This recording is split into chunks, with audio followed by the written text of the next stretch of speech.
We are so thrilled to be partnering with Hinge. Hinge is the dating app designed to be deleted. As you all know, I'm a huge Hinge advocate as I met my partner of almost 3 years on the app. Even before meeting him, Hinge was always my go-to app because I met more relationship-minded people here and had some great dates. Clearly, I haven't been on the app for a little while, but I re-downloaded it to check out some of the new features. One that stood out to me was the voice prompt, my best friend's take on why you should date me, where your friend can hype you up. Not only does this make the profile creation less daunting, but it's not always easy to see your own green flags. So to test it out, I asked Yue some fun prompts to get her take on what I could put if I was dating again. So the first one, how long have we known each other? What was your first impression of me and how has that changed? Julie and I have known each other for almost 10 years. My first impression of Julie was that she's very social, but I've learned that she has a lot more depth to her beyond the social butterfly that she is. My next prompt, what do you think are my green flags?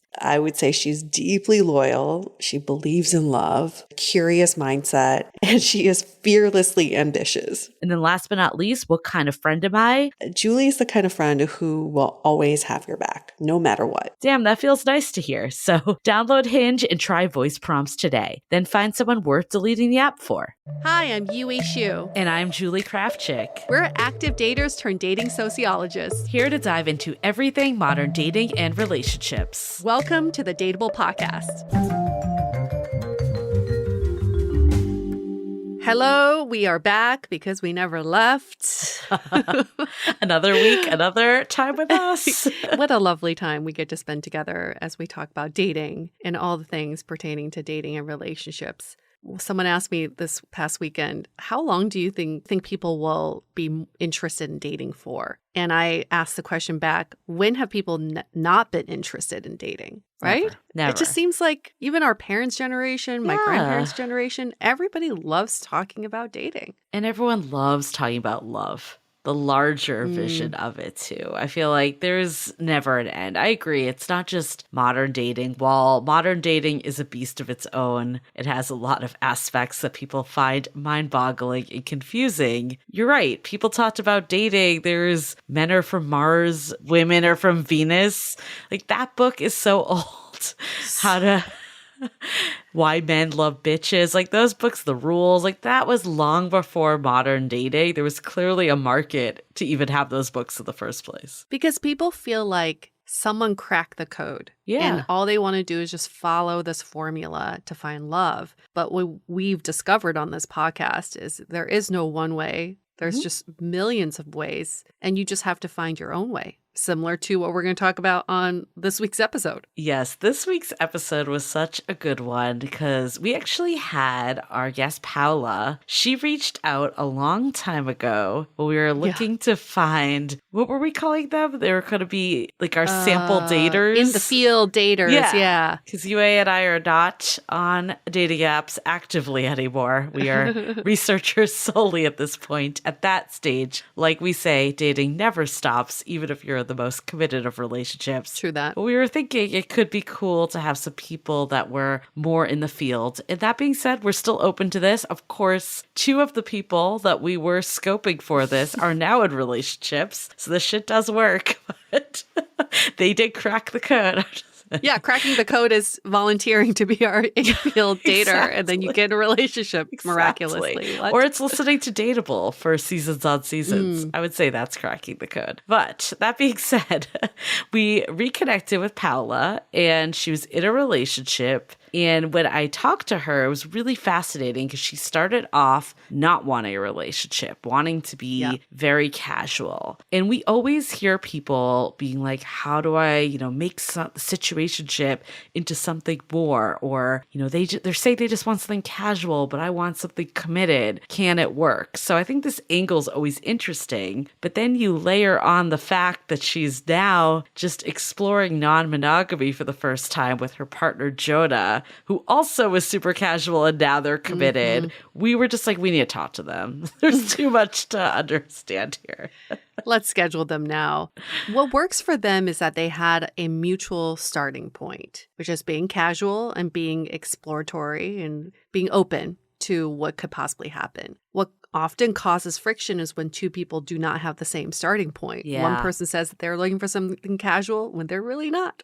Or Right? you think you could change someone into wanting The what you worst. want because I've been there before. That's for Haven't we sure. all? Yeah, or playing like cool girl where you're thinking, yeah, we can keep this cash, no big deal. My feelings won't get hurt. And then you get the feels, and that's what happens. But she intentionally wanted to go casual. He intentionally wanted to go casual due to their previous relationship experiences. Right. And grew their relationship organically from there. Well, that's the part, I think, back to what we were saying earlier, is that modern dating can be so mind-boggling for people. Yeah. You never know what people are actually looking for. In today's world, right, there is monogamy. When you actually break that down, what does monogamy even look like? It can mean so many different things for different people. Then you added polyamory, you added open relationships. There's so many ways to do a relationship. You have no idea what that other person's idea of a relationship is. And also, where have they been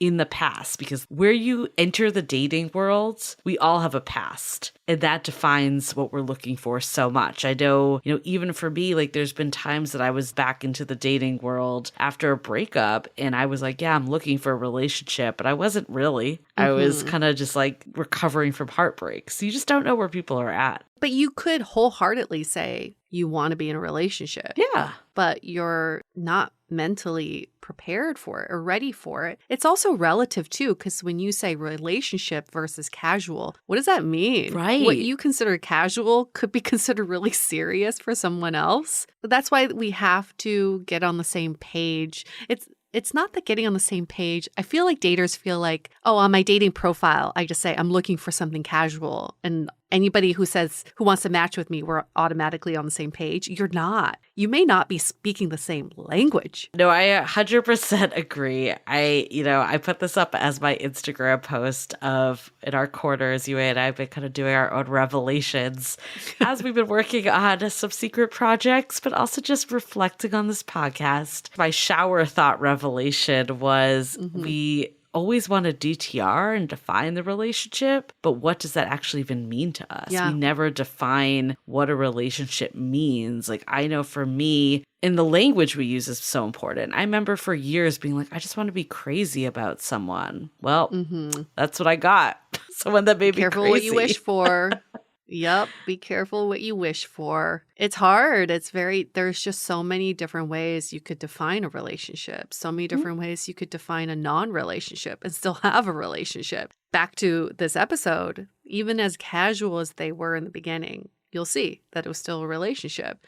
So it's like, it's semantics at this point, but it's really about aligning your values and understanding, getting on the same page with your language. Yeah. I find that's probably the culprit for all the dating conundrums that we face, is that we assume the other person is speaking our same language. Yeah, we assume they want what we want. And if they don't, we're going to change their mind to want it instead of just accept that's not what they want, and we're not going to change it. Right. And the only way to understand it is to talk about it and not to ask your friends what they think. Right. But we're afraid to talk about it because we don't want the answer, especially when we get into this mindset of, and I totally remember being there, of it's so hard to meet someone, the scarcity mindset. So that when you do meet someone that you jive with, the last thing you want to hear is, I'm not ready for a relationship. I don't know. It's funny. Like, that is always the line. Like, I'm not ready for a relationship. But again,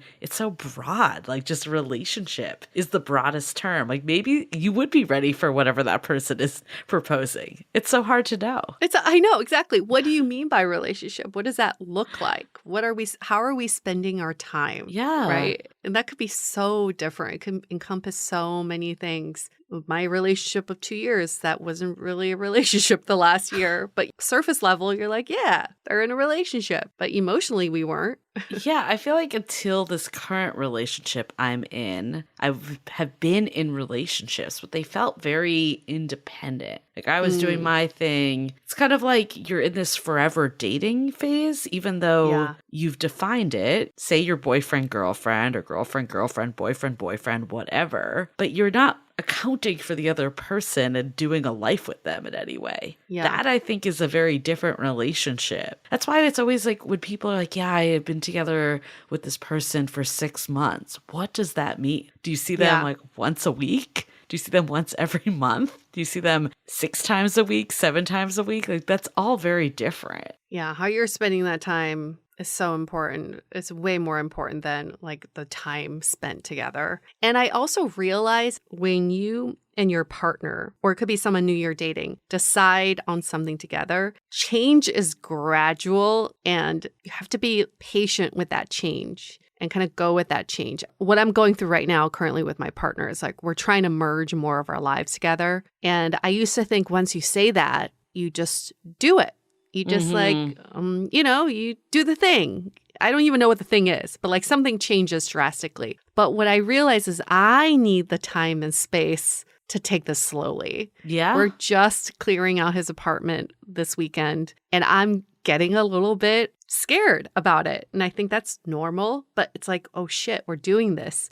I wanted it, right? But now we're actually doing this. So it's like that gradual change happens and we should be okay with that versus like a major drastic thing that supposedly happens overnight. Definitely. Well, so many revelations, so many things to think of. And hopefully this episode could spark some ideas for all of you that are listening. Very exciting announcement is that our final exit interview season finale, I guess we'll call it. Yes, where we do catch up with the past guests and we share our revelations during it, is coming out this week. So Thursday, that's when Exit Interview drops. If you haven't listened yet, maybe you're still straggling. We know we give you a lot of great content here on Dateable. So if you haven't had time to listen yet, we are not upset. The time is now. Go binge. You'll catch up on all 12 episodes. It's like watching Netflix. We're telling you, it's better than Love is Blind. So much more drama. So good. So many more insights. So yeah, binge it all now. And we're doing a future episode on Dateable to answer all of your burning questions about Exit Interview. We'll peel back the curtains and show you how the show was made, how the guests were sourced. But what are your burning questions? Is there a guest that you want to learn more about? Get the update from them. Do you want to know more about the production side? How do we record these? How do we get people to even talk on the show? We're an open book and we'll dedicate that time to any questions you have. You can DM us on Instagram or email us, hello@dateablepodcast.com. I thought it'd be fun if we could like get one of our exes to do an exit interview about us. It's possible. It's possible. I don't know. I don't know if that's really going to happen. Maybe our current partners could do it. Oh, hell no. Nope. Not mine. Maybe yours, not mine. He wouldn't come on air. It would have to be like a answer the question. Oh, and then we read it? Then we read it. I don't know. Might not have the same drama and effect, but... That's not a bad idea, Julie. Maybe we just send out a survey to our exes. They don't have to come on the show. They just have to fill out, how satisfied were you in this relationship? Anonymous. A scale 1 to 5. Leave a review, like on Amazon. Yeah. Well, I feel like all of our guests were brave souls and I learned a lot from them. So you can also ask us what were some of the biggest revelations that guests may have shared, or if you've had a revelation, we would love to hear that in a podcast review. So Exit Interview is due. It means so much to us if you were to drop us 5 stars and share what you've learned from listening to this series. It goes such a long way. I know we've said this over and over again, but reviews really are everything in podcasting, especially on a podcast like Exit Interview that's brand spanking new.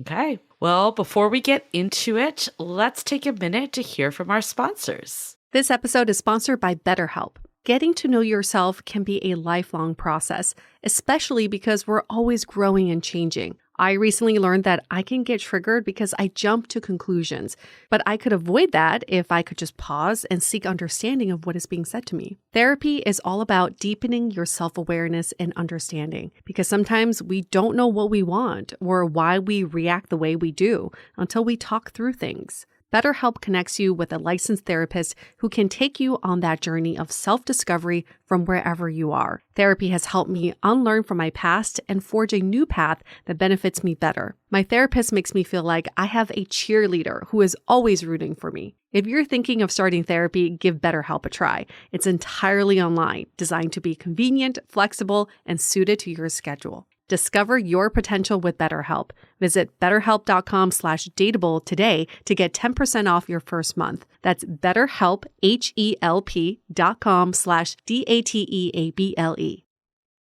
This episode is sponsored by Via. We all know there are things that can help set the mood in the bedroom, but did you know a little THC could also do that? Yes, Via has developed a unique blend of pleasure-enhancing cannabinoids, libido-strengthening herbs, and a low dose of THC all into one mind-blowing gummy called High Love. This gummy, wow, it will awaken your senses, increase blood flow, and intensify any sexual experience. I've been pleasantly surprised by the High Love gummies because it is just the right amount of THC for me to have a good time without feeling sleepy. And hey, if THC is not your thing, Via also offers a wide array of other gummies without it. And everything legally ships in 50 states with discreet packaging directly to your door. So if you're over 21, you can get 15% off and a free pack of award-winning Dreams THC plus CBN sleep gummies with our exclusive code DATEABLE at viahemp.com. That's VIIAHEMP.com. Let the gummies work their magic. Head to viahemp.com and use the code DATEABLE to receive 15% off and one free sample of their Sleepy Dream gummies. That's viahemp.com and use the code DATEABLE at checkout. Take your passion and pleasure to a whole new level with High Love from Via Hemp. As you know, I recently left my corporate job and I've been in total recovery mode, all about self-care. One of my new routines is the nighttime shower before bed. There's just something about washing away the day and that reflection that's been super helpful for me. I've been using one of our partners, Osea's Mega Moisture Duo. This combo body oil and body lotion are so freaking incredible. It literally feels like I'm at a spa. I realized that the secret is seaweed and other skin level ingredients that are normally reserved for face products. And that's why I was so excited when Osea became one of our partners. And, you know, we're so grateful for partners like this because one, they keep the show going, but they're also super good for all of our listeners and for our own well-being. So if you want to have that nighttime bliss like I am doing, you can get 10% off your first order site-wide with code DATEABLE at oseamalibu.com. You'll get free samples with every order and free shipping on orders over $60. So head to oseamalibu.com and use the code DATEABLE for 10% off. Let us know which products you end up going with, share them in social. Super excited to see what you end up choosing.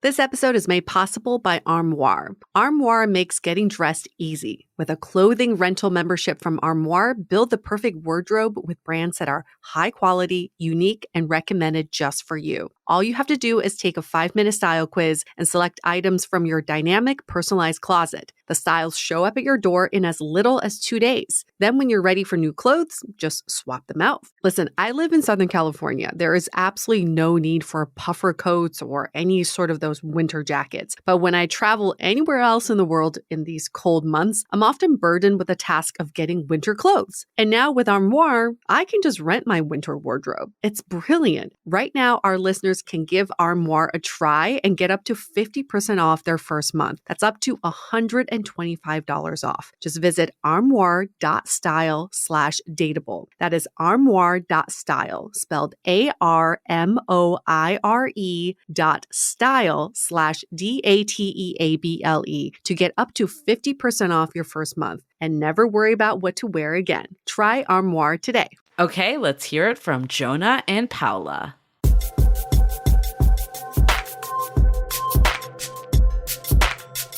One of our favorite things to hear about is how couples get together, how they meet, how they decide to have a relationship together, and how do the stars align. Seems sometimes a little bit tough. So our guests today are going to tell us their story of how they met, but separately. So we'll see if your stories match up.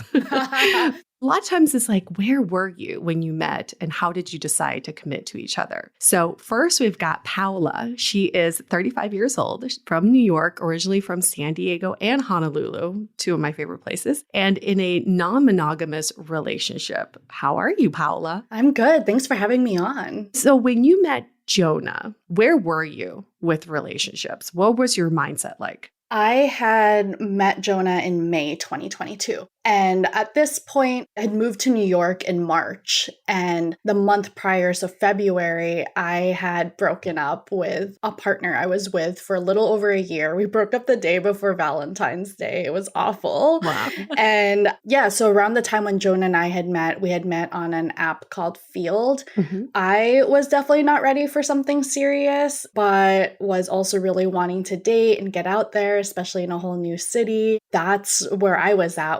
I was on the app. I was very explicit that I wanted something casual. I was not ready for something serious. So Field is known to be, the non-monogamous app, more of the alternative lifestyle, non-traditional type of relationship. Was that what you were seeking going into it, or what was your thought process getting on Field? Yes, it was exactly that. So I had found out about Field from friends in the Bay Area, actually, who I was sharing with this really good friend of mine that I'd been interested in non-monogamy, but it's always just been more of this thought that I actually never really got to take into fruition. And so when I was telling her about this, her partner was overhearing our conversation and he was like, oh, has she heard of this app called Field? There's a lot of non-monogamous people on there and people are usually really direct about what they're looking for. And so I was like, it's a big city like New York, like, yeah, Field's probably here. And sure enough, yes, I signed up and there were plenty of people on Field here. I've heard great things about Field, but one of the things I've heard that's so wonderful about it is that people have very open conversations from the get-go. There's no, are you looking for this? Are you sure you're looking for this? Everyone's really upfront. But this was your first time exploring into the field of non-monogamy?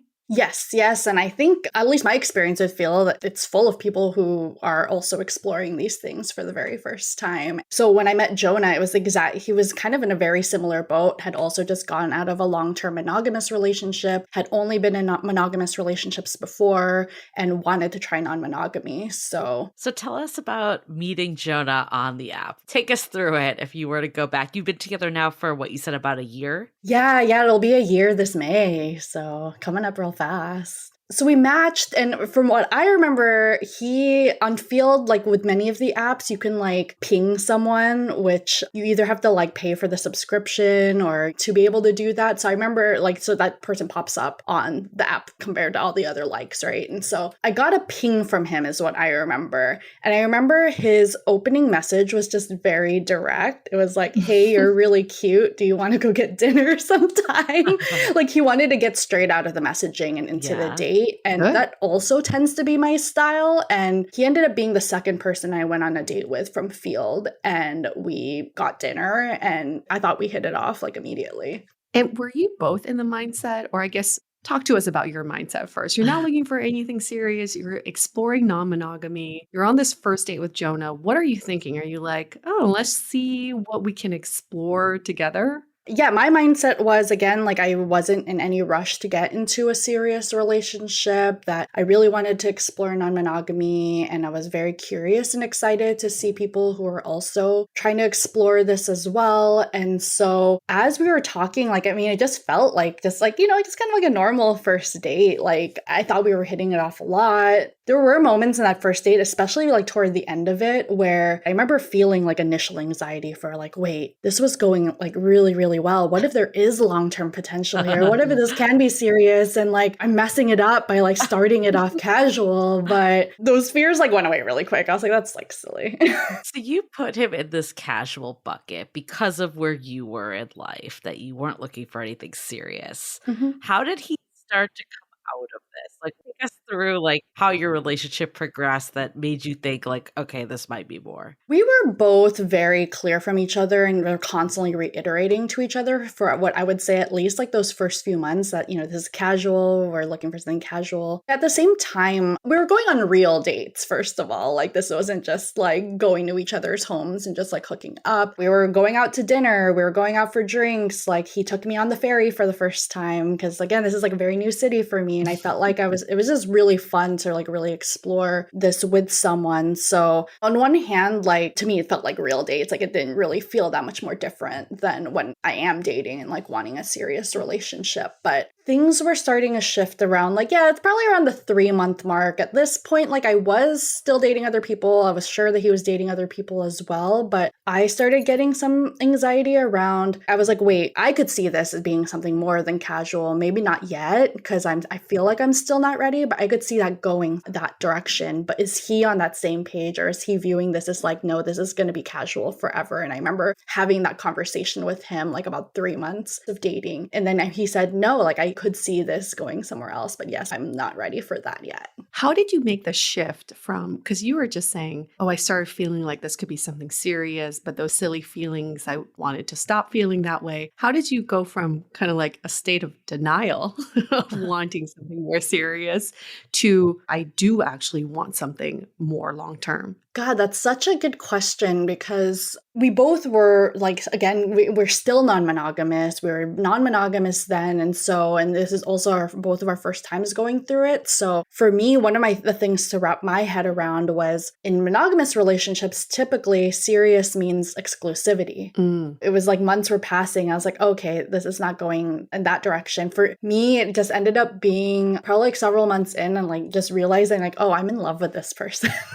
And I'm starting to feel like he feels the same way as well. It was about 5 months in where he said it first. He said, I love you. And I like felt the same way. And we both talked later that I guess we both had been feeling it for a couple of weeks now, but we're both like, okay, let's like sit on it and wait and see if it's a real feeling or is it just like impulsive like vibes. But yeah. That's what I was going to ask you is like, how do you define casual and how do you define committed? I think you started to go down that of, in monogamous, it's exclusive, but then love entered the picture. Like, is there any other ways that you would describe the two? Over time, again, it's like we're still exploring this and we're still talking about this, but I think both of us are on the same page about how now that we are serious versus casual and they're like, we have made this commitment to be together long term, like what are those markers of commitment then if it's not exclusivity? Right. And so, for example, one of the big things like we have been talking about now for like probably about a couple of months that we want to do by the end of the year is like we do want to move in together. Like we do see ourselves doing that and are like starting to make plans toward that. And that's like something that we feel is one of the many ways in which we're going to show our like long-term commitment to each other. Now, non-monogamy can work in so many different ways. So 2-part question. 1 is, what made you curious about non-monogamy? And 2 is, how does your relationship work? I got curious about non-monogamy because I'd only been in long-term monogamous relationships and with my longest one being 10 years long. And it was always from this is like an intellectual space of like, we can't possibly only love one person for the rest of our lives, right? And that also the separation of like, love and sex. Like in my head, I was like, in theory, it must be possible to be able to love someone and have sex with multiple people and still be in love with that person. Yeah, so it kind of started as that for me. And I remember really just like reading a lot of books on it, like listening to a lot of podcasts and just talking to a lot of people about it for years until actually really trying it. So currently, even in just a year we've been together, it has already started to shift. And we have been talking about how we think like over, the years that we're together, we could see ourselves where maybe there will be periods where we are monogamous. Maybe there will be periods where we'll go back into non-monogamy. Maybe the non-monogamy itself also shifts. And even for us, for example, around like September of last year was when I stopped dating other people because I unfortunately had a really, really bad situation happen with someone that I had hooked up with. And so I was like, I'm not ready. Like I would rather just like only date you, but I'm not telling you should stop. Like you should go ahead and continue to date whoever you want. And so he had And then more recently, probably like about a couple months now, we have started to date together, like date other couples and date other individuals. So that's also something we've been doing. Interesting. And, you know, I'm just like hearing people ask this question is like, things aren't serious. I'm more in this casual state, but I want it to become serious. You kind of have this urban myth of we both started off casual and now we're committed. The conversation that most people would have was the DTR conversation, or are we going to stop seeing other people? Like, how did this conversation go down? And what advice would you have for someone that's in this position? It happened in phases. And again, I think a lot of this is because the exclusivity is not like the only marker of seriousness. You know, I described that conversation like a few months in where I was like, can this go somewhere serious? And then he said yes. And then there were these moments that just happened naturally where, you know, he had invited me to a music video release and someone asked like, how do you know each other? And I said, oh, we're dating. Because in my head, I was like, well, yeah, we go on out on dates, we're dating. And then we talked about it after and he was like, yeah, no, that is how I would describe it. And then, you know, as time has progressed, I think it comes up in ways that's not very much different than monogamous relationships where, you know, introducing each other and I'm like, oh yeah, this is my boyfriend, and him being like, oh, it felt really nice to be called your boyfriend. But yeah, I feel like to me, a lot of the big markers were just one, that conversation of like, will this ever go serious, or if this is going to be just casual indefinitely? And then falling in love with each other and declaring that was like also just kind of like another like big marker. I would give this advice to anyone regardless of whether they're monogamous or non-monogamous, but I thought what was so different with this relationship versus any other relationship I'd started was really taking things day per day and really not trying to project so much on the other person. And I do think that was some of the biggest challenge I'd had in previous, when I was like dating and looking for a serious relationship. I think it was Esther Perel who put it really well, where we oftentimes will go into the dates and like the very early stages of dating and like we're like auditioning this person for a role and they have no idea they're even auditioning for it. With Jonah, because both of us had declared that we wanted something casual, and even as the feeling started slowly creeping up for me where I was like, oh, maybe this could go more than casual, I had to constantly stop myself and be like, no, I gotta take what he's saying at face value. He's like not ready for something serious yet, and we gotta take this a day at a time. I would say the second thing that I was constantly telling myself was, you know, 2-3 months in, at the end of the day, this person is still a complete stranger. Like, I think there's just no way in hell that you will fully know whether someone is long-term potential until like more time has passed. And so that was like always just a really good reality check for me. Like, oh yeah, this person's still very much a stranger.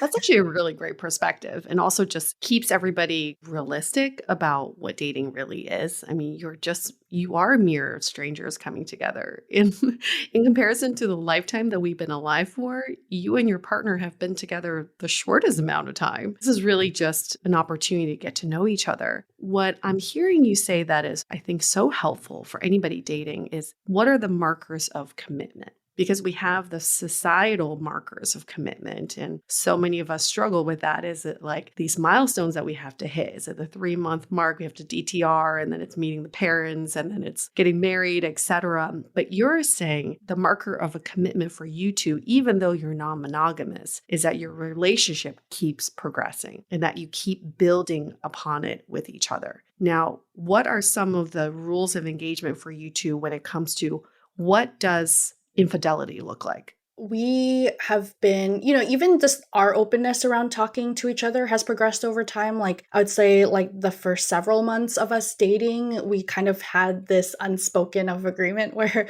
we both knew we were dating and hooking up with other people, but we just like didn't talk about it. And then we finally had a conversation where we were like, okay, if this is really serious, like, I think we should be more open with each other and be able to talk with each other about our dates and our hookups and these kinds of experiences. And I feel like that was also a huge turning point for us, because I do think we got so much closer that way, and the trust got built so much more. That said, on the question of infidelity, you know, we had a recent situation where he had hooked up with someone in another city some months ago, and she reached out to him very recently saying, hey, I'm going to be in New York City in a couple months, let's meet up. And there was just something in my gut where it didn't sit right with me, which is funny because he had casual arrangements, like casual consistent arrangements with other people. He's hooked up with other people, but there was just something about this. And as I processed it a little bit more, I was like, oh, I think some of it's just the fact that like, why is she reaching out like so much in advance? Like, is she planning this trip like to meet up with him, right? Yeah. And so I expressed this to him and he was like, no, he was like, you're right. Like I am getting that vibe too, that I don't want her to plan like a trip for me. I don't want her to get the wrong idea that, you know, I'm looking for something romantic with her. We talked about it. And again, like I never ever really want to feel like I'm telling him what to do or giving him ultimatums. But he was the one who was like, no, like I don't feel comfortable now, like seeing her, especially if it's like making you feel this way. So I guess hypothetically, like, you know, infidelity in our situation would be expressing these kinds of things and saying one thing and then not doing the other thing and then being dishonest about it, or him not disclosing to me, right? Like maybe him going and seeing her anyway and then not telling me. Right. So Jonah's your primary partner, right? And then you have other people do you have other like relationships, or is it more just like sexual? It's more sexual for both of us at this moment. We have both. Non-monogamy is a very broad umbrella, right? There's a lot of people too who identify as poly. Neither of us identify as that because I guess in our minds and our definitions, being poly is having multiple committed partnerships, whereas both of us really are like, it's like, okay, yeah, we're primaries, but any other partners, it's really just like casual. And at this point, neither of us even have casual and consistent anymore. It's just like purely casual. Got it. So when you first started out, like, was that kind of what you were envisioning, or were you really just like, I have no idea what I'm envisioning? I had no idea what I was envisioning, but I kind of know myself enough where I had a feeling it would be something like this, where I would have a primary and then perhaps hook up with other people. Like I was trying to be very, very open-minded to poly, and I still am, but it is really interesting. Like one thing I've just really learned about myself in this process is like, ever since like things got like really like serious with Jonah and really committed, like I don't want to be on the apps. Like I like don't want to be on the apps at all. I'm like way more open to something organically happening, like if I was out in a bar. But in terms of just like us dating together, like he does all that work, thank God. Like he's the one on the apps, like finding people and matching people and messaging with people and then like arranging all the dates. I'm just like not into it. I want to know more about dating as a couple, but I'm going to save that for the end because I feel like you two need to talk about that together. Well, really excited to hear Jonah's take on all of this. And we are going to have him come on next, and then we'll bring you back together. Hello. Hi, Jonah, man of the hour. Let's meet who Jonah is first. He is 29 years old, from New York City, originally from Washington, D.C., and in a non-monogamous relationship with Paola. Where were you in terms of your perspective on dating and what you wanted out of dating when you first met Paola? So we both had gotten out of monogamous relationships a few months before we first met, and which I think is a very lucky turn of events that we were like very much on like the same timeline. That timing worked out just really nicely because I'd heard about non-monogamy a lot over the years. And after I went through that breakup, I thought this is probably a good time to try. But of course, very slowly and with the understanding that I have like no idea really how to do this. I was also very, very fortunate I have people in my family and I have friends who've been non-monogamous for a long time. And that was a really good resource to have, just people that I could ask. And also just whenever they are telling stories about their dating lives, I would just like listen a little harder. All that to say, I was like, I was very open to new things, but I knew like I still needed to do a lot of like healing and processing for my last relationship. So I was like, okay, cool. Like I want to be clear with people. I am looking for something casual. I'd prefer for things to be consistent. I'd prefer to like get to know the person that I'm going on dates with or sleeping with. Luckily, Paola was very much on the same page from the beginning. So how long was your relationship before this? And then like, what's the timeline from when you broke up to when you're like on Fields in other apps? Or were you on other apps? I did take a look at other apps, but by far, like Field became the favorite very quickly. It was just people are very clear and very direct, starting in their bios. But to get to your other question, that relationship was a little over 3 years. And then it was, I think, a couple months of like absolutely nothing, just like trying to steer clear. And then I was like, okay, cool. Like, I want to go meet people. Like, I always was telling myself one of the things that I missed the most about being single was like, honestly, like, I don't know if this is unusual, but it's like, I love first date conversations. Oh, Julie does too. I miss it every day.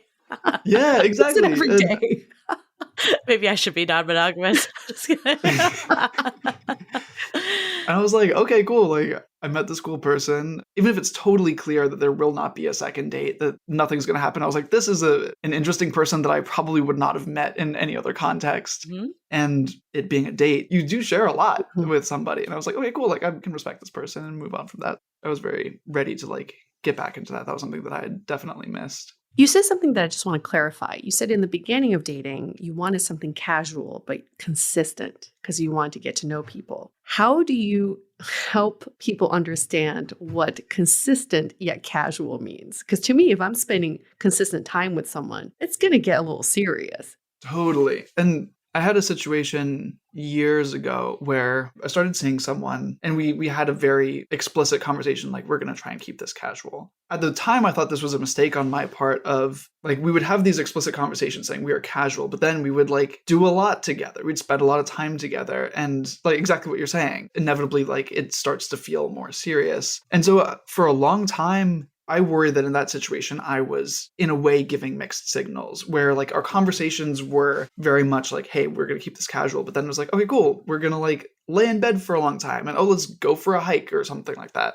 Right. And when that ended, it was very hard for her. And I realized like, oh, like I did not, at least in this situation, I did not communicate as well as I could have. I carried that experience with me for years. And so I thought like, in order to do casual and consistent, I thought I have to keep a wall up and like really like keep things very surface level, at least like in terms of the conversations that we have. I hope that is the most direct answer to your question. It's like the way that I thought that you do that is by honestly being a little bit colder and being a little bit more withdrawn. Yeah. And I thought that was the most respectful thing to do. I had a really good conversation with Paola when we were still in our casual part of our relationship where she said like, hey, like we've talked about being casual. We've had these conversations where we've talked about this explicitly. We're good. We're on the same page, but still I'd like to get to know you a little bit more. And I realized like, oh, I think I might have swung too far into like being cold and detached. And I realized like, okay, I think there is a way to be casual yet consistent and share a little bit more about like childhood stories and, you know, all that stuff, you know. But then that also put you on the path to serious, right? Yeah. So it's like Yeah, I think there were also situations that I was in where I was able to open up with people and it did not become serious. Got it. What I also realized was that there are people where so long as you have that explicit conversation, that warmth is still welcome, even if it does stay casual. All to say is like, I don't think it's inevitable that as soon as you start like sharing more stuff that it becomes serious or nothing. I think there's still a way for it to stay casual as long as it works for both people and then it ends when it stops working. Well, I'm sure like being on field too helped, right? And like setting the expectations. Like, I don't know where you met the other person you mentioned, but so much of it is expectation setting. And if two people are on the same page, it's not like, oh yeah, it's casual, but I'm secretly hoping it's more. It needs to be that both people are like, yeah, it's casual. That's what I want. Totally, I agree. At what point in your getting to know stage with Paola did you think, okay, this is actually pretty serious? The seeds were definitely being planted around her birthday, which was 3 or 4 months into seeing her. I like planned multiple days of activities and I was like, this feels fun. I could see myself like doing this for years. I could see myself like doing special things for this person, like having just that feeling of when you're with someone that you really love, when you're like just looking forward to the next like opportunity to celebrate being with them. And I was like, oh yeah, like I'm really looking forward to like celebrating her birthday with her. It was still a couple more months until I first told her that I loved her. And I think that that was really where I could see this becoming serious. I want this to become serious and I want her to know. And also I do love her and I like might as well like spill the beans. Don't want to keep that to myself. So how did you like work through the shift? Like, because you very much came in being like, I wanted to be casual. Clearly you met someone that challenged that you started to have feelings for. How did you rectify like, okay, this isn't what I initially wanted, but I'm going to go with it? I knew eventually I would be ready for something serious. Okay. I knew it was not going to be just a few months after a serious breakup. I knew that at some point I would be ready for that. I didn't know if the next person I got serious with would be someone that I was already seeing or someone that I met who was new. I was very ready to just find it wherever I found it, and I found it with Paola. Do you recall any pivotal moments in early dating with you two? Conversations that you had or something that happened where you two had to kind of recalibrate and get on the same page? I think one of them was she said, hey, like, I want to know more about you one way or the other. I think that was definitely one of those big ones. We had lots of really important, productive conversations about how much time to spend together and how much time to talk, how to walk the balance between like letting each other have independence and time to ourselves and like how much time do we want to spend like really focused on each other. So how did that net out, the time spent? How has that changed over time too? Definitely, it was for a long time. We'd see each other maybe once a week, sometimes once every couple weeks. We both travel a lot for work. Also, you have friends and family in DC, and so I'll just go and work remotely and crash at my sister's place. And there was a while where we did not see each other super often. And now we hang out probably 6 days a week at this point.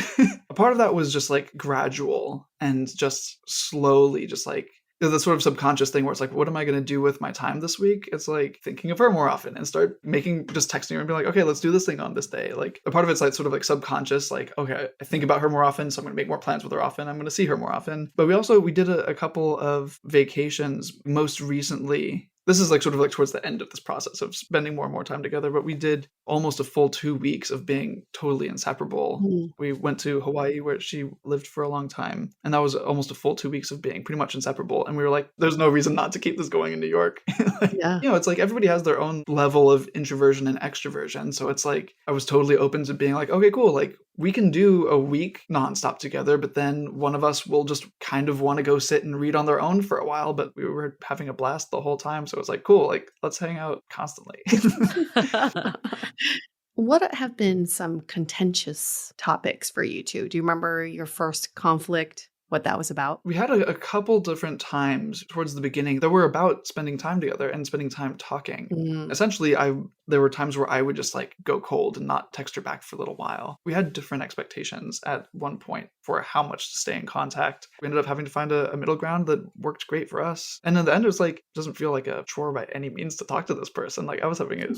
The solution was something I was very eager to jump into. I was like, yeah, cool. Like, let's talk more. I mean, this sounds like something that a lot of couples face, right? Of like, especially at the beginning of a relationship, is how much time to dedicate to one another. You two clearly have the added piece of non-monogamy in here. How did that change from the beginning of seeing other people to now when you're spending 6 days a week together? Like, how does that work?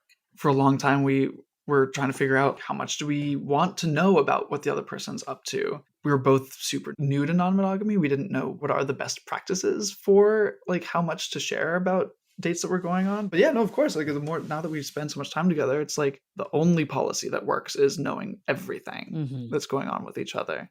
Everything. Within reason.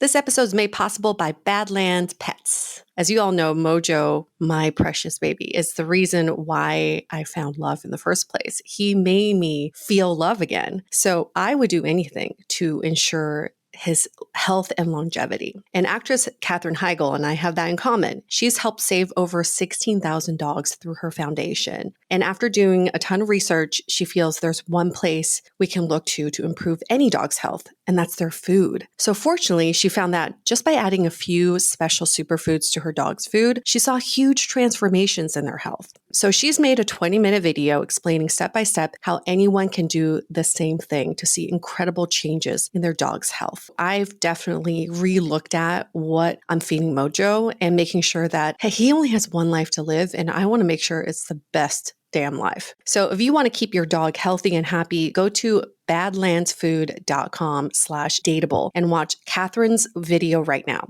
Again, that's badlandsfood.com/dateable. Living with ADHD can be a challenge, and dating with ADHD is definitely a challenge, we've heard many of you say, but finding the right care and proper tools needed to succeed can be life-changing. Done is an online ADHD care platform that can get you all the resources you need to help manage your ADHD. Online visits, refills, and a 24/7 care team made for you. In just 1 minute, Done's online assessment can help kickstart your ADHD treatment journey. With experienced clinicians, worry-fill refills, and online visits, you can start getting personalized care as soon as today or tomorrow. So contact an expert team that can help you around the clock and get a personalized treatment plan just for you. Here's how you do it. Take a free 1-minute assessment and book an appointment with a licensed ADHD clinician as soon as the next day. Get continuous care, one-click refills, insurance coverage, and 24/7 care team support with Done for just $79 a month, and pharmacy copays as low as $0. Visit get.donefirst.com/podcast to learn more. That's get.donefirst.com/podcast to learn more. Done. Turn ADHD into your strength. Let's hold that thought for a quick message. We asked Paola this too, like, how do you define casual and committed in this context? Like you were just saying, I go on these other dates that are more casual. Is it simply just not sharing much about yourself? Or like, what is the line and how do you like represent that without the typical standards of monogamy? I think it's all about setting expectations. When I was much younger, I would have thought like there can absolutely be no feelings. Like as soon as feelings enter the picture, like it is broken, it's done. We had a long period where we were like pretty much just dating separately. And now we've brought dating together into the picture. And there are some circumstances under which we are still comfortable dating separately, but really our focus is right now just on each other and dating together. And yeah, especially like in the context of traveling or being open to like the spontaneous things that we just find. It's like, oh, I'm in a bar and the bartender's cute and now we're flirting. It's like, I don't want to put up a wall the way that I did when I was younger, for sure.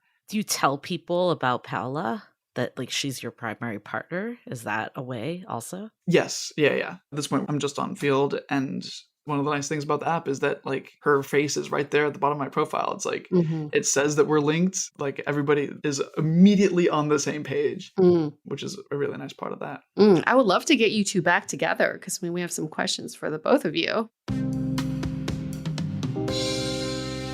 Okay, so we have Paola and Jonah back together now.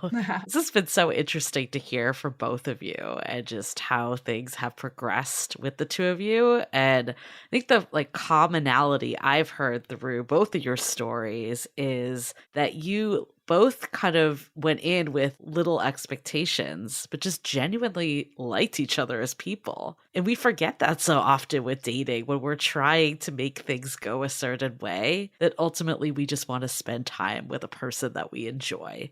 And I think there's like something so pure about what you shared that it's hard when you're looking for something serious. It kind of like really worked out well for you two that you just weren't in that boat. But I think even for people that want something committed, want something monogamous, like there's a lot to be learned from just the mindset of just taking it one day at a time, like you mentioned, Paola. I think that's exactly it. Like I was telling them that I think for me anyway, what made this so different was just taking things a day at a time, not projecting so much of like, oh, what I want or trying to build you up as, it's just like, oh yeah, he's going to be like perfect long-term relationship material when, it's only been like a month and like I'm barely getting to know you. So.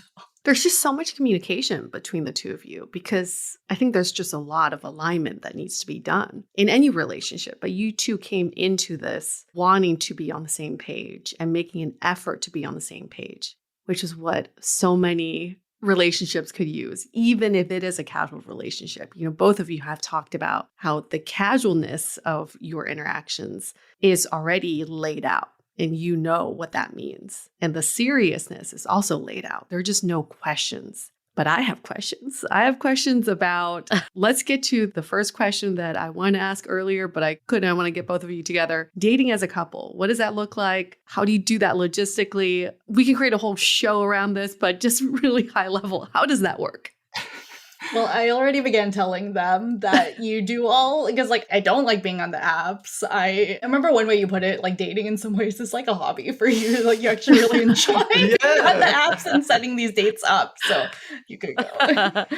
I mean, this is a very specific anecdote, but I hope it paints a broader picture. The first couple that we met up with, they're wonderful. We're still in touch. They eventually told us that they have a hand signal. Oh. And we've taken that model for ourselves. It's like, it's the best way to do it, at least for us. It's like, before we walk into the bar, between Paola and I, we talk about what we're comfortable with, what our limits are. We start to think through a couple hypotheticals of like, you like them, but I don't, or whatever. And like what things like that are. You have time to prep before you walk in, but then when you're in the situation, you can't just like split off and have huddles. Yeah, right. And that's where you have a hand signal. Like we go to the bathroom together. Yeah. Exactly, right. Because that's where you have the hand signals. It's which of course we cannot reveal in a public setting. We have an extremely secret, extremely sophisticated hand signal, which is but it's just a simple yes and a simple no. And you have to be able to check in while you're in the moment about like, is this going well? Is this not going well? So if one of you says yes and one of you say no, is it like abort at that point? For that night, yes. We haven't done an agreement, and then that hasn't happened to us yet, but Okay. we've talked about, okay, we will convene after that, and then I guess decide from there, like, oh, if you're still interested in them, do you want to see them? Is that something they would even be open with? But that hasn't happened yet. But in theory, that's what we would do.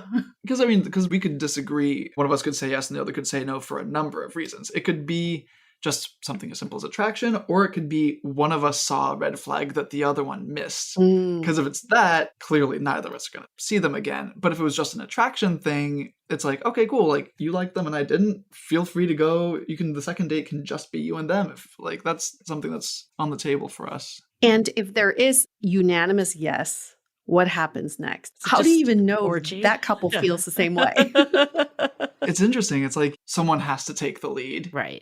When it's two people on the date, someone has to be the first person to say, should we have the next drink at my place or whatever it is. In this situation, it's definitely a little bit more intimidating because you're not saying that to one person, you're saying it to three people. But like, that's what it is. Like somebody just has to like make a call and just be the first person to like say like, let's go to the next level. So if you're all into it, is it just a foursome or like what does that look like? Yeah. Oh yeah. Yeah. It's just a foursome. Okay. So far that's what those situations have been like. You know, other couples have shared their stories where it kind of awkwardly split off, where it was just like they were basically just having sex, but like with their respective couples, but in the same room. And that was not the expectation of what they thought it was going to be. That's not happened to us yet. It's really just kind of been a foursome. You're more inclusive. Would you do like a swap or is that not really what is interesting to you two? No, we do. Yeah. Totally. We swap. Okay. So I guess like this is a clear evolution of your relationship in non-monogamy. I know it's hard to look through a crystal ball, but like where do you see your relationship going next? I know Paola, you mentioned you're talking about moving in together. What other aspects, either related to non-monogamy or just more, generic to all relationships, are on your radar? Yeah, I think we've both talked a lot about how the conversation on non-monogamy is like, it's going to be never ending. Like, it's just going to be something, years and years down the line that we're constantly going to be negotiating. Like, yeah, we want to live together. And then when we do move in together, that's going to be a whole discussion on like, oh yeah, what if we are dating separately again? And one person wants to bring someone home? Like those conversations like need to happen. I've also brought up just the hypotheticals of what if certain big life events happen where, I shared an example of where I didn't want to date anymore, but I was okay with him dating. But I could see scenarios where maybe one of us is going through a really, really hard time and in requests that the other person, like, can we just be monogamous for now? And then just constantly thinking about, I guess, yeah, again, these just kind of like these markers of commitment that work for us and not just for, what society is telling us to do and in what order, right? Yeah, we talk about those things. Like, I think both of us would like a family one day. And those are just kind of the conversations that come up sometimes, and I can't think of other example right now, but vacations, like just those kind of things. Is marriage in them? Yeah. Jinx. I mean, yeah, I think that's on the table. Yeah, I've been married before. Okay. And I am open to doing it again. I feel, again, going back to what society really demands, when I got married at 27, I did feel like there was this like unspoken enough pressure to get to that place with my partner at the time. And now I just don't feel that way at all. Like I am kind of excited about the prospect of getting married one day, not because of this societal pressure, but because I really want to. We really want to. What is some advice you would give, just as a last thought, to anyone who is looking for something serious and they really like someone, but that person's saying, I'm looking for something casual. And this person looking for something serious is like, I think I can convince them. If I stick around long enough, I can convince them to be serious. That doesn't sound good. I mean, I think what really helped was that we were like on the same page. If either of us had said very early on, like, I only want something serious sooner, it's like, if I was in that position and I wanted something serious and you didn't, I would probably say like, okay, cool, we met at the wrong time. Mm-hmm. Like, I would probably get rid of the plan of trying to make things serious. You wouldn't force it. I wouldn't try to force it, yeah. Yeah, I wouldn't try to force it either. I feel like our whole relationship has given me a lot to process around just the question of timing and whether is timing really a real thing. And yeah, in some ways, like, yeah, things did line up well for us overall. Maybe some of that is luck. Actually, I think it goes back to the communication. And I think to the person who is like coming into this being like, I'm looking for something serious, but maybe I could convince this person. Like, I get the advice I'd be like, is like, why do you want to be in a serious relationship with this particular person? Do you really know them? Do you like, how about you kind of slow things down and take things day by day to really assess whether that is something that you really, really want with this particular person? Like, I think it's totally okay to be like, yeah, I want something serious. Like, if that's what you want, then that's what you want. But yeah, I think like really taking it day by day with a person is important. And then the communication too, I do probably like 4 or 5 dates in. It wasn't that, like, it was really early on where I was like, hey, I noticed our conversations aren't really going like as deep like as I want them to. I know we want something casual, but I go deep with my friends. Like, that's what I would want a casual relationship too, not just a serious relationship. And he was super receptive to it. And he said, yeah, I was right. That he was kind of putting walls up a little bit and had explained why. And then you made like an effort. And then the conversations did go deeper after that. And to me, it was just like, okay, this is like a good indication that if we can communicate well with each other, he's responsive to it. And then you just got to keep initiating those kind of conversations. So. I mean, I think honestly, that's like my biggest takeaway of this whole conversation is like you both have removed so much pressure. It's easier said than done, like if you really want something, but I think that there is something to be said about letting things naturally unfold a bit. And I love too of just like, let's carve our own path. It's so interesting because I feel like you kind of have like best of both worlds right now. Like you have the super committed partner. You know, let's be honest, when you're dating someone for a while and it's monogamous, you could like get kind of in a rut a little. Like you kind of have the excitement of dating too at the same time of like who's around the corner, who am I going to meet tomorrow? So I like that you two have like figured out what works, but also you're open to where things are going to go. I think just the openness in general, like when you brought this up, Paola, that you wanted things maybe to be more serious. It wasn't a demand, but it was more of, are you open to that? And I think that's a really good takeaway for anyone that's in this position, that they might be with someone and they're feeling the feelings a little. They want it to be more serious than it was, whether they either wanted to be serious from the get-go or it's went from casual to more committed or wanting to be more committed. I think that's a really good way to approach things of just what are you open to?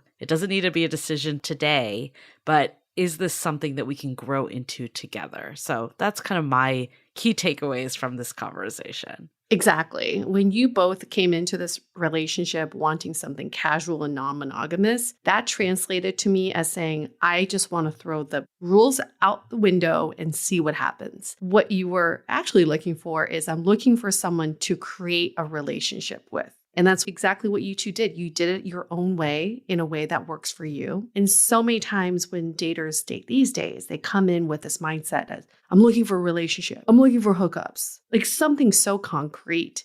But what you're saying is this could all change. You could all evolve. We could be monogamous one day, non-monogamous the next day. We could be breaking up in a year or getting married in a year. So many things could change and you're open to it all as long as you're in it together. So I really admire you too for finding that path. I also really just admire this open communication, like being on the same page and aligning yourselves with each other is huge. So that's something that we can all learn too. Is couples need to check in. Even if it's early dating, you got to check in. You got to be like, are you liking this? Is it working for you? You feeling good? You feel seen? You feel heard? Let's make sure that we take care of each other.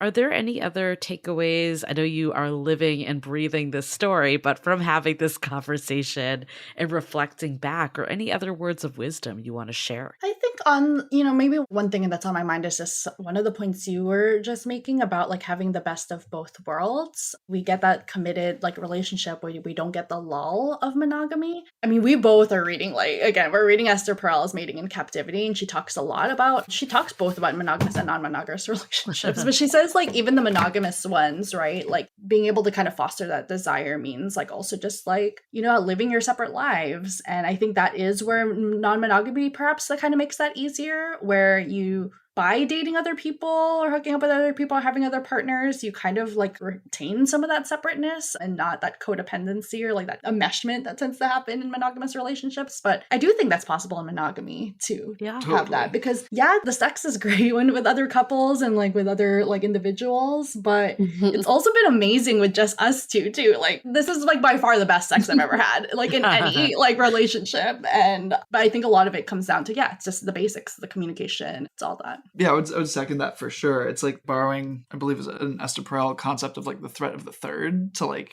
keep things exciting, or like the dance of like coming together and going apart between a couple, whether they're monogamous or not. You want that dancing apart thing, so you look across the room and you're like, oh, you're hot. And then you go right back to them. All that to say, it's like, I don't think that the non-monogamy is only that. Yeah. I don't think it is only a threat of the third, and I don't think it is the only threat of the third that we could have. Meaning it's like we find ways to like keep ourselves interested in each other. I know that we'd be able to recreate that like threat of the third effect without non-monogamy. Is one thing I'm trying to say. And the other thing is that like I don't think the appeal of like sleeping with other people is, oh, this is going to be good for my sex life with Paola. Right. It's like, it doesn't feel like necessarily connected in that way. Yeah, you're not doing it solely for improving your sex life with each other. It's a lifestyle. It's not like you're testing your relationship in some way. Yeah. Really fascinating conversation, you two. I mean, first we wanted to talk about going from casual to serious, but the non-monogamous piece adds a whole other layer of what does casual versus serious even mean? I think this is going to give people a lot of good food for thought. Thank you so much for sharing your love story with us, and good luck with the move in with each other and continue on your relationship. For all of our listeners, did you learn something in this episode? We're so sure you did, because Julie and I probably just took a shit ton of notes on what just went down, what we've learned. So give us a rating and review in Apple Podcasts and write your learning in there. From this Paola and Jonah episode, what did you learn from their love story? Write it in the body of that review and give us 5 stars. We really appreciate that. So with that, we're going to wrap up this episode. Stay dateable! The Dateable Podcast is part of the Frolic Media Network. Find more podcasts you'll love at frolic.media/podcasts. You can follow us on Instagram at Dateable Podcast and visit dateablepodcast.com for access to all the episodes and our premium programs. Also, make sure to subscribe today if you haven't already on Apple Podcasts, Spotify, or your favorite podcast platform, so you are the first to get all the latest episodes. And most importantly, stay dateable.